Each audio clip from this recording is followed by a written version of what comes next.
Bismillahirrahmanirrahim. Assalamualaikum warahmatullahi wabarakatuh. Alhamdulillah, alhamdulillahi rabbil alamin, wal aqibatu lil muttaqin, wala udwana illa 'alal zalimin. Asyhadu an la ilaha illallah wahdahu la syarikalah, wa asyhadu anna Muhammadan 'abduhu wa rasuluh, la nabiyya ba'dah. Allahumma shalli wa sallim ala sayyidina wa habibina wa maulana Muhammad wa ala alihi wa sahbihi ajma'in. Allahumma inna nas'aluka ilman nafi'a wa na'udzubika min ilmin la yanfa'. Subhanaka la ilma lana illa ma 'allamtana innaka antal alimul hakim wa tub 'alaina innaka antat tawwabur rahim. Rabbi shrah li sadri wa yassir li amri wahlul 'uqdatam min lisani yafqahu qawli, amma ba'du. Para jamaah, Bapak Ibu sekalian rahimakumullah, marilah kita teruskan pembahasan dari tafsir Al-Munir, yaitu surah Al-Baqarah ayat 282 dan 283 pada bagian yang kedua ini, di mana Profesor Dr. Wahbah Az-Zuhaili membuat judul dari dua ayat ini adalah ayat utang piutang, jaminan hutang, menguatkan muamalah, tidak secara tunai dengan mencatat atau mempersaksikan atau dengan jaminan. Pada ayat 282 ini adalah merupakan ayat yang paling panjang di antara ayat-ayat di Al-Quranul Karim. Mari kita ulangi ayat ini, kita baca dan kita artikan per kalimat, mudah-mudahan bisa memberikan pemahaman kepada kita. Ya ayyuhalladzina amanu, wahai orang-orang yang beriman. Ini adalah merupakan panggilan kasih sayang dari Allah Subhanahu wa taala kepada kaum mukminin, di mana seperti yang telah dikatakan oleh Abdullah bin Mas'ud, bahwa setiap ayat yang diawali oleh kalimat ya ayyuhalladzina amanu, maka ada perintah ataupun larangan yang terkandung dalam ayat ini. Dan pada ayat ini ada perintah untuk melakukan pencatatan. Idza tadayantum bidainin, apabila kamu bermuamalah tidak secara tunai, atau dalam bahasa kita adalah utang piutang, ila ajal musamma, pada waktu yang ditentukan, faktubuhu, hendaklah kamu menuliskannya. Wal yaktub bainakum, dan hendaklah menulis di antara kalian, katibun, seorang penulis, bil adl, dengan benar, dengan adil atau dengan objektif, tidak ada unsur kecurangan di dalamnya.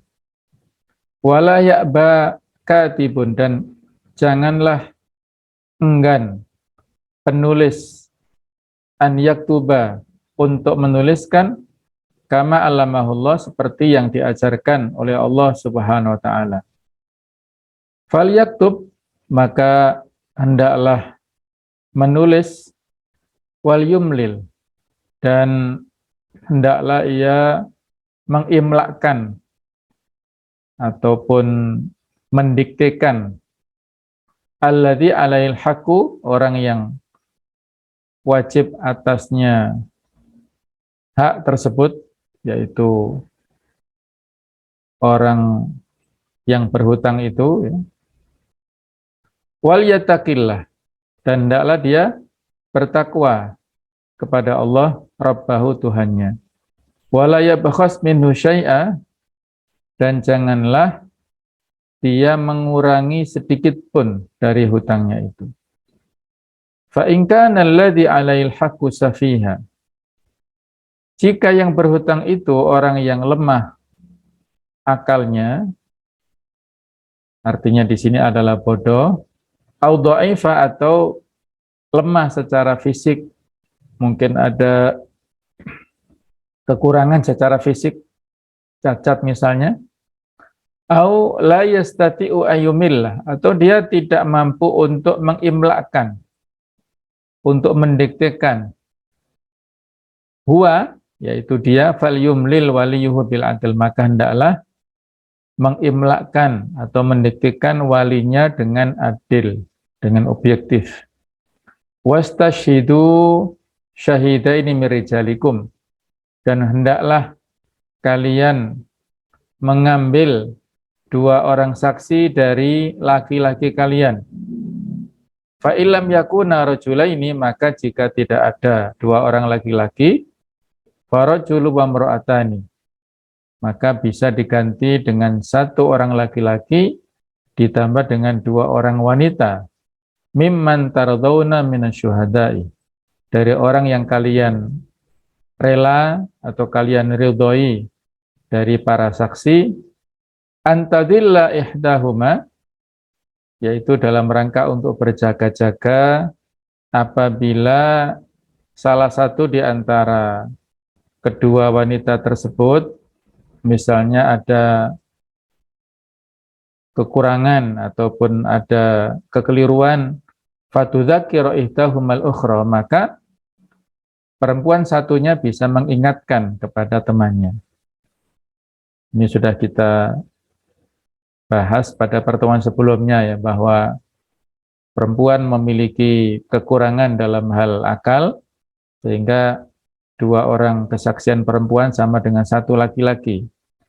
Dan juga saat yang lainnya, perempuan mengalami kekurangan dalam bidang agamanya, karena pada saat menstruasi atau waktu haid datang, dia tidak bisa melaksanakan sholat ataupun puasa ya. Kalau puasa masih bisa diganti, diqadha pada hari yang lain, tapi puasa tidak bisa. Maka itu dia mengalami kekurangan dalam bidang agamanya.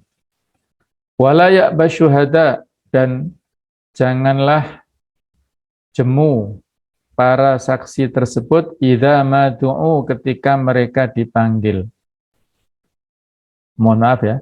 Artinya wala ya'bad, janganlah enggan para saksi itu apabila mereka dipanggil, wala tas'amu, dan juga janganlah kalian jemu antak tubuhu, untuk menuliskannya saghiran au kabira ila ajalih, baik jumlahnya kecil ataupun banyak sampai pada batas waktunya.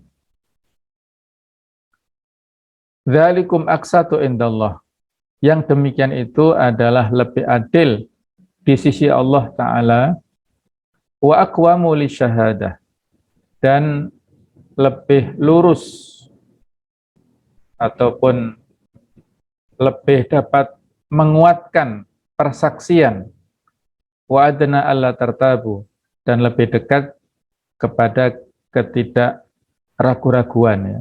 Artinya dengan adanya saksi maka semakin valid dan menghilangkan keraguan-raguan di antara kedua belah pihak.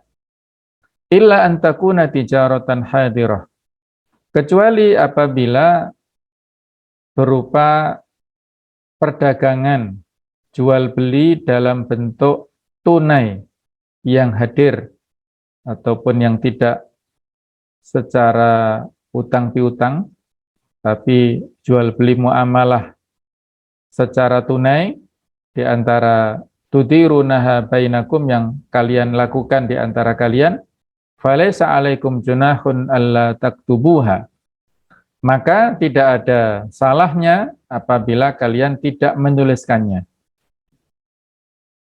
Tapi dengan menuliskan lebih bagus ya, terutama saat ini kalau sumber keuangannya dari pemerintah atau dari negara atau dari yayasan, lembaga, maka dibutuhkan tanda terima untuk semacam SPJ atau LPJ ya. Dan nantinya secara tertulis itu lebih aman. Tapi dari ayat ini kalau muamalah secara kontan atau cash, maka boleh untuk tidak ada tulisannya atau semacam tanda terimanya itu. Wa asyidu idza tabayatum, dan hendaklah mengambil saksi apabila kalian melakukan transaksi. wala yudhara katibu wala syahid, dan hendaklah tidak menyulitkan ataupun membuat madarat seorang penulis dan juga seorang saksi itu. Wa in taf'alu fa innahu fusukum bainakum. Kalau itu yang kalian lakukan, artinya saling memberikan madarat ataupun mempersulit di antara kalian, maka sesungguhnya itu adalah kefasikan di antara kalian. Wattaqullah, dan hendaklah bertakwalah kepada Allah. Wa yu'allimukumullah, dan Allah akan mengajarkan kepada kalian. Wallahu bikulli syai'in alim, dan Allah dengan segala sesuatu itu maha mengetahui. Jadi kalimat wattaqullah wa yu'allimukumullah ini secara pribadi saya jadikan sebagai semacam spirit ya, ataupun semangat ketika kita mendapatkan amanah ataupun tugas-tugas yang baru, disuruh oleh kawan kita atau oleh siapapun yang memberikan tugas kepada kita yang kita belum pernah melakukannya, maka modal utama adalah dengan bertakwa. Dengan bertakwa maka Allah memberikan pengajaran kepada kita. Akan dijadikan kita pinter menguasai hal itu, ya karena segala ilmu kan pusatnya dari Allah Ta'ala, sumbernya dari Allah. Maka kata kuncinya adalah dengan bertakwa kepada Allah, maka Allah akan memberikan ilmu kepada kita. Adapun ayat 283-nya, ini adalah sebagai penjelasan ataupun keterangan dari ayat 282, wa in kuntum ala safar, apabila kalian berada dalam sebuah perjalanan dan melakukan muamalah tidak secara tunai, walam tajidu katiba, tidak menemukan seorang penulis, farihanu maqbudah, maka boleh diganti dengan barang tanggungan yang dipegang oleh yang berpiutang. Fa in amina ba'dukum ba'dha, apabila percaya sebagian kalian kepada yang lainnya, fal yu'addil ladzi tumina amanatahu, maka hendaklah dia menunaikan amanahnya, tidak boleh berkhianat. Wal yattaqillaha rabba, dan hendaklah dia bertakwa kepada Allah. Wala taktumus syahadah, dan janganlah kalian menyembunyikan persaksian. Wa may yaktumha fa innahu athimun qalbuh, dan barang siapa yang menyembunyikan perjanjiannya, maka sesungguhnya dia dosa hatinya. Wallahu bima ta'maluna alim, dan Allah maha mengetahui atas segala apa yang kalian kerjakan. Jamaah sekalian rahimakumullah, ayat ini sudah kita bahas sebagian tentang mufradatnya atau kosakatanya. Sekarang kita teruskan bahwasanya di kosakata illa antakuna tijaratan hadiratan tudirunaha. Kata-kata tudirunaha ini maksudnya adalah kecuali jika muamalah yang kalian lakukan di antara kalian tersebut adalah dalam bentuk perdagangan secara tunai, maka tidak harus ya, falaisa alaikum junahun alla taktubuha, tidak harus ditulis ya, si penjual menjual kemudian pembeli membeli, tidak harus dengan tanda terimanya, tadi sudah kita singgung ya. Kalaupun ditulis maka itu lebih baik ketika nanti ada komplain ataupun ada cacat ya. Misalnya kalau sudah ada perjanjian, barang yang sudah dibeli tidak bisa dikembalikan lagi, mungkin itu beda lagi ya, itu semacam persyaratan yang diharuskan oleh penjual. Ketika pembeli sudah membaca dan ridho, ya berarti nggak ada semacam khiyar ataupun pilihan, tidak ada komplain waktu yang lain. Tapi kalau tidak ada yang tertulis seperti itu, maka bisa ya, dikembalikan, asalkan secara pribadi masing-masing tidak ada semacam kerugian ataupun kedoliman. Jadi prinsipnya adalah mengandung kemaslahatan. Jadi kata-kata tudirunaha maksudnya adalah kecuali jika muamalah yang kalian lakukan di antara kalian tersebut adalah dalam bentuk perdagangan secara tunai, maka tidak ada keharusan untuk menuliskan. Tapi tadi sudah kita singgung ya, yaitu dianjurkan supaya sama-sama tidak mengandung peluang untuk atau kesalahpahaman, maka lebih baik dituliskan. Tapi ini tidak harus. Ini tidak harus ada penulisan.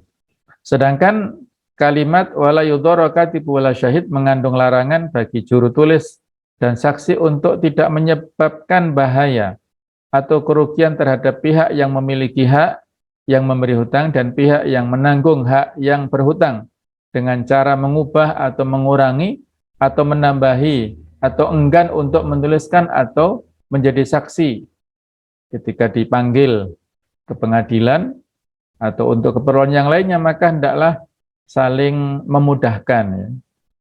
Jadi di samping dalam muamalah tadi prinsipnya antarodin, maka ada prinsip yang lain yaitu yasiru wala tu'asiru ya. Kita hendaknya saling memudahkan, bukan saling mempersulit. Kalau kita saling memudahkan dalam bermuamalah dengan manusia, maka Allah akan memberikan kemudahan kepada kita. Kebalikannya kalau kita saling mempersulit, maka Allah juga mempersulit urusan kita. Jadi, hendaknya kita punya prinsip memudahkan ya. Kalau bisa dipermudah, kenapa dipersulit? Ya bukan kebalikannya. Kalau bisa dipersulit, kenapa dipermudah? Begitu juga sebaliknya, orang yang memiliki hak tidak boleh menimbulkan bahaya atau madharat terhadap orang yang menjadi juru tulis dan orang yang menjadi saksi dengan cara meminta mereka berdua untuk melakukan sesuatu yang tidak layak atau kecurangan di dalam penulisan atau persaksian ya. Jadi tidak boleh semacam ada persekongkolan atau konspirasi ya antara masing-masing untuk memberikan kezaliman kepada yang sedang bermuamalah dengannya. Ini tidak boleh. Kita menyesalkan misalnya beberapa waktu yang lalu ya, ada praktek muamalah yang menimbulkan horor ketidakjelasan ya. Dan ini dibingkai dengan ibadah yaitu umroh ya misalnya ya. Jadi membayar dengan sejumlah nominal tertentu yang jauh daripada tarif di pasaran, tapi ujung-ujungnya ternyata jamaah tersebut terlantar ya, tidak dapat visa, tidak bisa berangkat. Nah ini kan kasihan ya. Nah, ini sudah ditutup ya. Travelnya sudah beberapa ditutup. Ini ya sangat zalim ya. Muamalah yang itu dibingkai dalam kegiatan ibadah, tapi justru membahayakan dan ya ada unsur-unsur penipuan nih. Itu adalah hal yang zalim ya, dan itu hisabnya panjang nanti di akhiratnya. Baik, berikutnya adalah wa in taf'alu fa innahu fusukum bikum.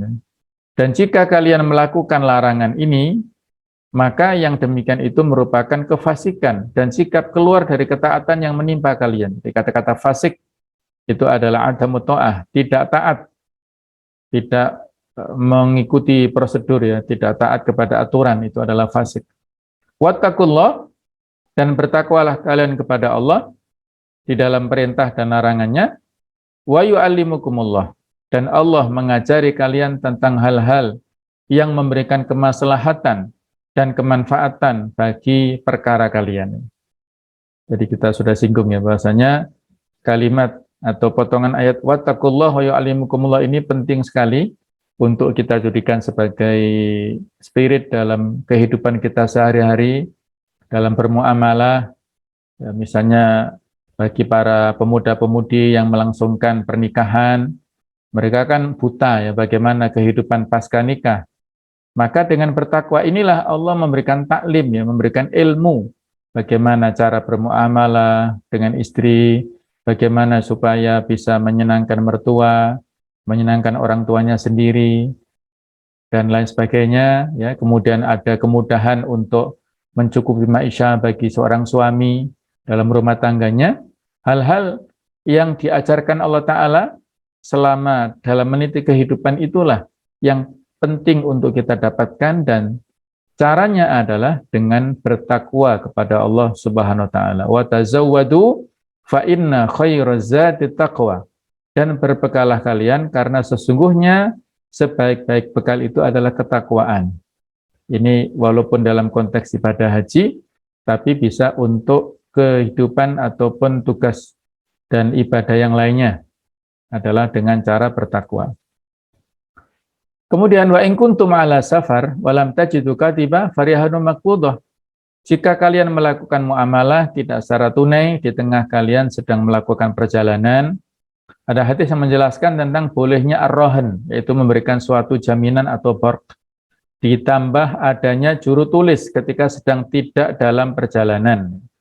Dalam kaitannya dengan masalah ini, keadaan sedang melakukan perjalanan dijelaskan secara tersendiri.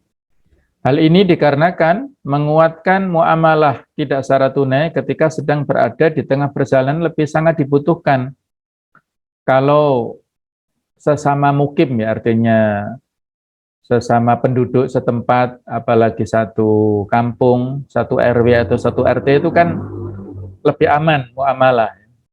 Kita tahu rumahnya, tahu keluarganya, kalau ada sesuatu bisa semacam jaminan kebersamaan dari keluarganya itu kita tahu, rumahnya juga kita tahu. Tapi kalau dalam perjalanan bisa jadi masing-masing dari alamat yang berjauhan. Nah, ketika ada muamalah yang tidak secara tunai, maka hendaklah ya di sini kalau tidak menemukan seorang katib, seorang penulis, maka farihanu maqbudah. Hendaklah ada barang jaminan yang dipegang untuk menguatkan muamalah yang kalian lakukan. Kata maqbudah dalam ayat ini menunjukkan disyaratkannya menerima atau memegang barang yang dijadikan jaminan. Dan sudah cukup orang yang memiliki hak atau wakilnya memegang barang jaminan tersebut. Jadi ada rohan di sini ya. Dan dalam pembahasan fikih selanjutnya memang ada penjelasan ya dari para ulama kalau itu merupakan jaminan dari hutang ya. Jadi dia orang yang berhutang menitipkan jaminan kepada yang menghutangi. Maka kalau tidak ada penjelasan lebih detail, jaminan tersebut ya ditaruh apa adanya, tidak dia manfaatkan. Ya misalnya mobil ya. Kalau tidak ada semacam izin daripada orang yang berhutang, maka ditaruh mobil itu dia tidak pakai. Tapi kalau sudah ada izin nggak masalah. Khawatirnya ketika dia manfaatkan untuk pergi ke sana kemari kan otomatis pada saat hartanya itu dipinjam oleh si fulan yang berhutang dan yang meminjami memanfaatkan apa yang menjadi jaminan itu khawatir dia mendapatkan manfaat tadi. Jadi ada sebuah riwayat kullu qardin jarra naf'an fahuwa riba ya. Setiap utang piutang yang mengandung manfaat maka bisa menjadi peluang untuk riba ya. Dikhawatirkan ada tambahan manfaat yang dia pakai, yang dia manfaatkan atau yang dia gunakan, dia mendapatkan manfaat dari situ tanpa izin ya. Kalau sudah ada izin nggak masalah, tapi kalau tidak ada izin maka di sini ditaruh jaminan itu diamankan, tidak dipakai ke sana kemari kalau itu berupa kendaraan misalnya begitu ya. Ini penjelasan lebih lanjut ya disampaikan oleh para ulama fikih. Berikutnya adalah fa in amina ba'dukum ba'dha, ketika jika orang yang memberi hutang percaya kepada orang yang berhutang sehingga ia tidak meminta barang yang bisa dijadikan jaminan dan tidak pula menuliskan utang yang diberikan, fal yu'addil ladzi tumina, maka maksudnya adalah hendaknya orang yang berhutang itu menunaikan amanahnya. Jadi dia berusaha untuk komitmen dengan amanahnya, tidak berkhianat dengan saudaranya sesama muslim ya. Wal yattaqillaha rabbah, dan hendaklah dia bertakwa kepada Allah Tuhannya di dalam membayarkan hutang yang ia tanggung ya. Wala taktumu syahadah, dan janganlah kalian para saksi menyembunyikan persaksian jika kalian dipanggil untuk menyampaikannya. Fa innahu athimun qalbuh. Kalau dia menyembunyikan persaksian maka di sini dia dosa ya. Jadi yang dimaksud al-qalbu adalah hati secara khusus disebutkan karena di dalam hatilah persaksian itu ada. Dan karena jika hati melakukan dosa maka akan diikuti oleh anggota tubuh yang lainnya. Ini sudah kita singgung ya, bahwasanya di antara bentuk persaksian di samping muamalah secara materi, itu ada muamalah secara politik, yaitu ada persaksian di dalam momentum pemilihan legislatif atau pemilihan pilkada, misalnya pemilihan kepala daerah, maka ketika kita memilih calon pemimpin itu adalah kesaksian kita. Kita bersaksi si fulan lebih layak memimpin daripada fulan yang lainnya. Kalau kita tidak mau bersaksi, berarti kita menyembunyikan kesaksian tersebut. Kalau misalnya yang menang ternyata calon yang lebih buruk, yang lebih pro kepada maksiat, berarti kita ada semacam tanggung jawab di situ. Jadi kalau kita menggunakan hak pilih, berarti kita telah menunaikan amanah. Tapi kalau tidak menggunakan hak pilih, tidak ke TPS atau ke sana tapi dicoblosi semua, berarti sehingga tidak sah, maka berarti kita ada catatan ya, ini semacam kias analog ya. Wala taktumus syahadah, tidak boleh menyembunyikan persaksian, fa inna wa may yaktumha fa innahu atsimun qalbuh, kalau kita sembunyikan maka itu akan bisa berdampak dosa ya. Wallahu alam ya. Wallahu bima ta'malun alim, dan Allah Maha mengetahui dengan apa yang kalian kerjakan ya. Jamaah sekalian rahimakumullah, munasabatul ayah, persesuaian antara ayat-ayat ini dengan yang sebelumnya, bahwa setelah Allah Ta'ala menjelaskan tentang masalah infak dan pahalanya yang baik, yaitu juga tentang riba, keburukan dan bahayanya, maka selanjutnya Allah mengiringinya dengan penjelasan tentang pemberian pinjaman yang baik tanpa bunga, tentang tata cara muamalah atau transaksi yang dilakukan tidak secara tunai, tentang cara menguatkan dan menjaganya dengan cara menuliskan, mempersaksikan dan meminta barang jaminan atau borg, serta cara mengembangkan harta dengan atau dalam bisnis perdagangan. Karena sesungguhnya di dalam sedekah dan pemberian pinjaman yang baik atau tanpa bunga itu terkandung nilai-nilai saling mengasihi dan saling membantu di antara sesama. Sedangkan di dalam riba terdapat unsur sikap kasar dan penganiayaan atau kedzaliman. Nah, di dalam hukum-hukum yang berkaitan dengan muamalah tidak secara tunai, dan muamalah secara tunai mengandung hikmah yang sangat agung, mengandung kemaslahatan dan keadilan. Karena barang siapa yang diperintahkan untuk berinfak, bersedekah, dan memberikan pinjaman tanpa bunga, serta dilarang melakukan transaksi yang mengandung unsur riba, maka ia harus mengembangkan harta miliknya dengan cara dagang, dan juga ia harus menjaga hartanya agar tidak musnah. Jadi kalau memang muamalah ini niatnya itu ada saling menguntungkan, saling memberi manfaat dalam sisi finansial duniawi, ya monggo dihitung secara perdagangan ya. Jadi selisihnya labanya berapa, murabahah semacam itu ya, ataupun bagi hasilnya itu jelas. Tapi kalau dalam hal pinjam meminjam itu adalah akadnya tabarruk. Tabarruk adalah maksudnya sukarela. Artinya sisi kemanusiaannya dan sisi sosial dan tujuan akhiratnya yang dicapai atau yang dia dapatkan dengan pahala itu kan. Nah, jadi kalau memang tujuannya adalah sukarela, ya sudah, kita tidak hitung dalam hal untung rugi ya. Soal itu adalah dihitung dari sisi muamalah secara duniawi ataupun secara materi ya. Jadi, persesuaian ayat ini dengan ayat sebelumnya adalah penjelasan tentang transaksi tidak secara tunai yang terjadi di antara manusia dengan melakukan transaksi jual beli barang yang tidak dibayar secara tunai, dengan cara yang bisa menjaga harta seseorang tidak hilang. Setelah disebutkannya penjelasan tentang hukum larangan bertransaksi dengan riba. Atau yang dimaksudkan adalah penjelasan tentang cara menjaga harta yang halal, setelah disebutkannya penjelasan tentang anjuran berinfak di jalan Allah dan pengharaman riba, yang keduanya bisa menyebabkan harta seseorang berkurang, baik sekarang maupun nanti. Ayat ini merupakan ayat Al-Quran yang terpanjang. Hal ini mengandung isyarat bahwa pada dasarnya Harta bukanlah sesuatu yang dibenci di sisi Allah Subhanahu wa taala. Bahwa Islam memiliki perhatian besar terhadap masalah perekonomian umat.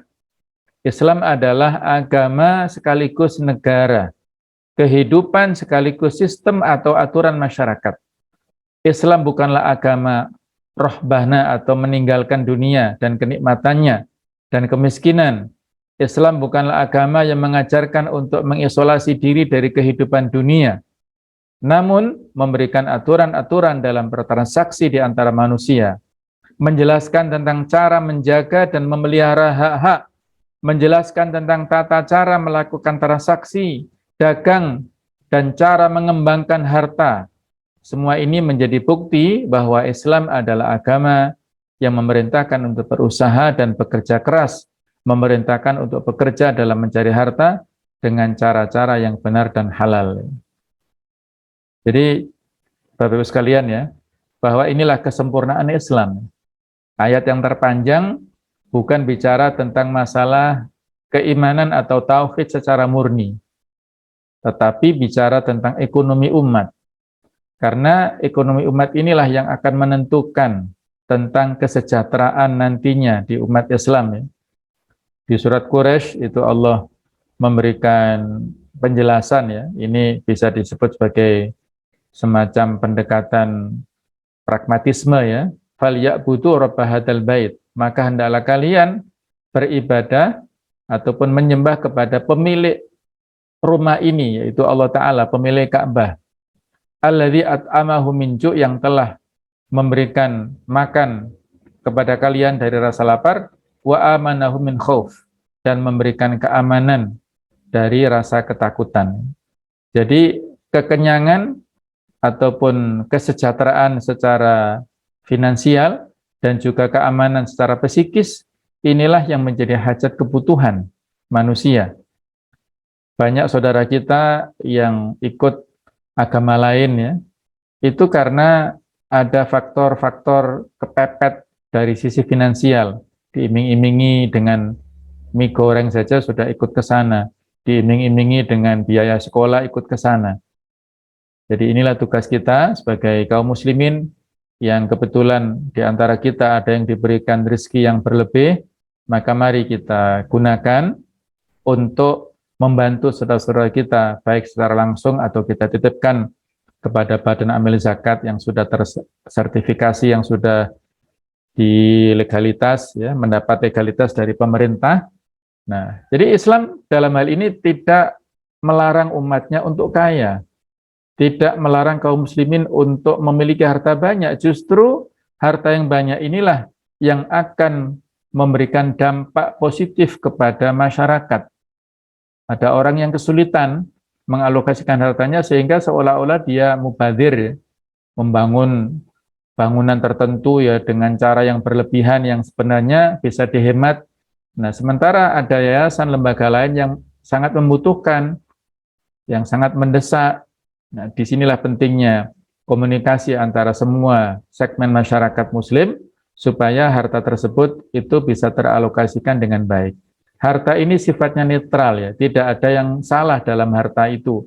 Yang salah adalah proses dalam mendapatkannya atau dalam mengalokasikannya.